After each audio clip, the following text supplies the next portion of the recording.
नमस्कार दोस्तों, स्वागत है आप सभी का आलोक सर टॉक में। उम्मीद है आप सभी अच्छे होंगे। जैसा कि आप सबों को पिछले 15-16 घंटा से अपने मोबाइल के स्क्रीन पे, टीवी पे, हर जगह पे ये न्यूज़ मिल रहा होगा कि बिहार को विशेष राज्य का दर्जा नहीं मिल सकता केंद्र सरकार। तो आप में से कई लोगों के मन में ये सवाल उठना लाजमी है कि आखिर ये बिहार को विशेष राज्य का दर्जा क्यों नहीं मिल सकता है, और अगर बिहार को नहीं मिल सकता है तो फिर विशेष राज्य दर्जा होने के लिए क्या मापदंड है, इससे लाभ क्या होता है। तो आज के इस छोटे से सेशन में हम लोग इन्हीं सब चीजों पे डिस्कस करेंगे। मेरे मित्र, डिस्कशन करने से पहले आप सभी इस दो चेहरे को बखूबी जान रहे होंगे।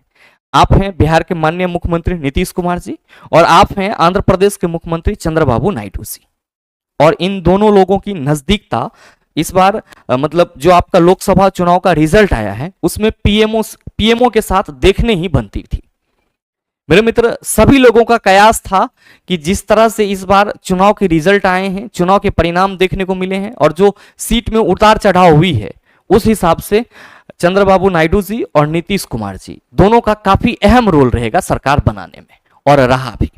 और लोग ये कयास भी लगा रहे थे कि ये दोनों ही नेता अपने अपने क्षेत्र के लिए कुछ विशेष काम करेंगे। और हमारे बिहार के माननीय मुख्यमंत्री नीतीश कुमार जी तो अपने कई कार्यक्रम में इस बात को पुख्ता से बताए भी कि अगर बिहार को आगे बढ़ाना है तो हमको लाना होगा, मतलब केंद्र में हमारी सरकार बनानी होगी। और लगातार इनके भाषण में इस बात का जिक्र किया गया कि इस बार बिहार को स्पेशल स्टेटस का दर्जा दिया जाएगा। लेकिन जैसे ही सरकार बनी, कैबिनेट का गठन हुआ, सारे मंत्री को अपना मंत्रालय मिला, और उसके बाद जब सदन में बिहार को विशेष राज्य दर्जा देने की मांग उठाई गई तो केंद्र सरकार की तरफ से टोटली डिनाई कर दिया गया। ऐसे में सवाल यह है कि ये जो बिहार के हम विशेष राज्य दर्जे की मांग कर रहे हैं, तो ये विशेष राज्य का दर्जा है क्या?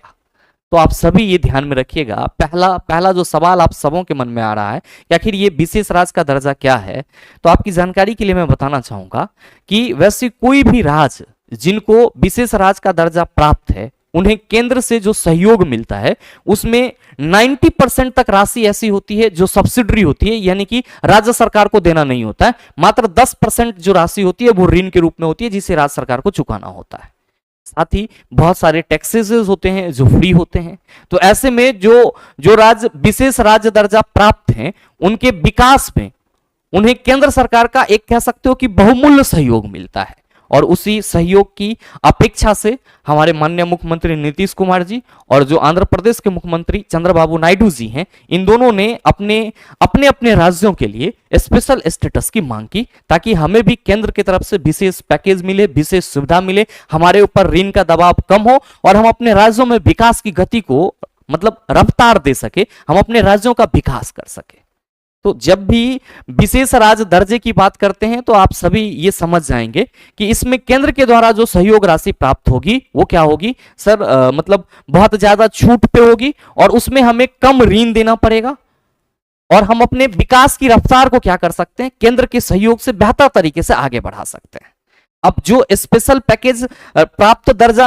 पैकेज प्राप्त राज्य नहीं है, उनको केंद्र से जो सहयोग मिलती है उसमें आपका जो परसेंटेज होता है 30% चुकाने का होता है और 70% जो है वो सब्सिडरी होता है। लेकिन अगर स्पेशल स्टेटस वाले कोई स्टेट है तो उसको केंद्र से जो अनुदान की हुई राशि मिलती है या सहयोग राशि मिलती है, उसमें 90% जो है वो केंद्र पे करती है और 10% राज्य को देना होता है। तो ये एक बहुत बड़ा अंतर होता है। तो विशेष राज्य जो है वो एक तरह का ऐसा राज्य होता है जिसे आप कह सकते हो कि केंद्र की तरफ से अच्छा सहयोग राशि मिलता है और वो राज्य अपने विकास को आगे बढ़ा सकता है। तो सवाल यहां पे ये है कि कैसे मिलता है ये विशेष राज्य का दर्जा। आप सभी को ये ध्यान में रखना होगा कि जो यहां पे बार बार बिहार को विशेष राज्य दर्जा देने की बात नहीं की जाती है, उसके लिए अपने कुछ मापदंड है, और इसके लिए लोग आज से नहीं लगे हुए हैं, इसके लिए बहुत दिन से लगे हुए हैं। और आप सबों की जानकारी के लिए मैं बताना चाहूंगा कि ये जो विशेष राज्य का दर्जा मिलता है उसके लिए सर अपना एक मापदंड होता है, अपना एक मापदंड होता है।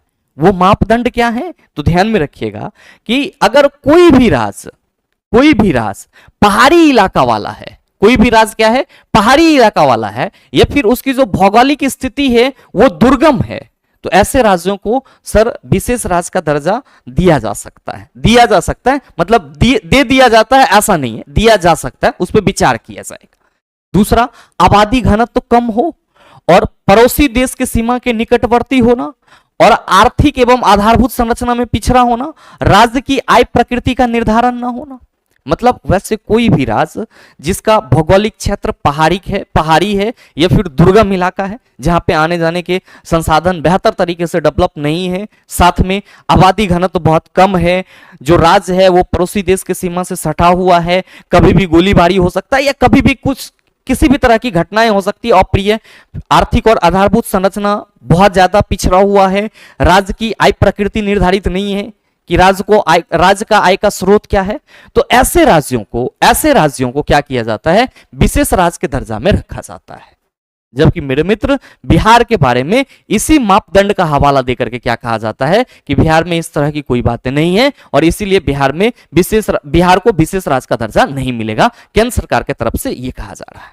अब आपके मन में सवाल आ रहा होगा कि ये विशेष राज्य का दर्जा का निर्धारण जो आपने पॉइंट बताया है, इसका निर्धारण किसके द्वारा किया जाता है? तो ध्यान रखिएगा, आर गाडगिल फॉर्मूला के थ्रू किया जाता है। किसके द्वारा? आर गाडगिल फॉर्मूला के बेस पे क्या किया जाता है सर, किसी भी राज्य को विशेष राज्य का दर्जा मिले इसके लिए मापदंड तैयार किया जाता है। और अगर आप अभी तक बात करें कि किन किन राज्यों को विशेष राज्य का दर्जा मिला हुआ है, तो कुल 11 राज्य हैं जिनको विशेष राज्य का दर्जा मिला हुआ है और लगभग में सभी राज्य पहाड़ी हैं। आप अगर ध्यान से देखेंगे तो पहला है अरुणाचल प्रदेश, असम, मणिपुर, मेघालय, मिजोरम, नागालैंड, सिक्किम, त्रिपुरा, जम्मू कश्मीर, हिमाचल प्रदेश, उत्तराखंड। इन सभी राज्यों को विशेष राज्य का दर्जा प्राप्त है। और थोड़ा सा आपके मतलब माइंड शार्पनेस के लिए मैं बता दूं कि जम्मू कश्मीर, असम और नागालैंड को 1969 में ही मिल गया था। अब ये जो आपका गाडगिल फॉर्मूला है ये 1969 में ही अप्लाई हो गया था, 5वें वित्त आयोग के समय में। तो जम्मू कश्मीर, असम और नागालैंड 1969 से विशेष राज्य दर्जा प्राप्त है। मणिपुर, मेघालय और त्रिपुरा 1972 और सिक्किम, अरुणाचल प्रदेश, मिजोरम 1975 से विशेष राज्य दर्जा प्राप्त है और उत्तराखंड जो है वो 2001 में विशेष राज्य दर्जा इसको मिला है। तो कभी कभी आपके आसपास में लोग आपसे सवाल पूछ देते हैं कि सबसे नया राज्य कौन सा है जिसे विशेष राज्य का दर्जा मिला है, तो आप सभी ये कह सकते हैं कि उत्तराखंड जो है वो सबसे नया राज्य है जिसे विशेष राज्य का दर्जा मिला है। अब इन सभी राज्यों को जो लाभ मिल रही है वो क्या है, तो केंद्र से जो सहयोग की राशि मिलती है उसमें 90% अनुदान होता है और 10% ही राज्य सरकार को चुकाना होता है। विशेष पैकेज दिए जाते हैं और टैक्सेशन में राहत होती है। तो विशेष राज्य दर्जा का जो लाभ है वो आपका यही है कि केंद्र सरकार से बढ़िया सहयोग मिलता है और उसमें राज्य सरकार केंद्र सरकार के साथ बेहतर तालमेल मिला करके अपने राज्य के विकास के लिए बहुत कुछ कर सकती है। तो बिहार को विशेष राज्य का दर्जा नहीं मिलेगा, इस बात के लिए जो मापदंड है वो क्या है, तो आप ध्यान में रखेंगे कि जो मापदंड है वो ये है और इसी के हवाले से ये कहा जा रहा है कि बिहार को विशेष राज्य का दर्जा नहीं प्राप्त होगा। उम्मीद करते हैं कि जो विशेष राज्य दर्जा का एक कंसेप्ट चल रहा था उससे आप सभी वाकिफ हो गए होंगे। अगर आपको वीडियो अच्छा लगा होगा तो वीडियो को लाइक कीजिएगा, चैनल पे नए हैं तो सब्सक्राइब करके बेल आइकन दबा लीजिएगा ताकि इस तरह के रेलेवेंट वीडियो का नोटिफिकेशन सबसे पहले आपके पास पहुंचे और आप उसको सबसे पहले देख पाओ। मिलते हैं फिर अगले सेशन में, तब तक के लिए best of luck, thank you, have a nice day.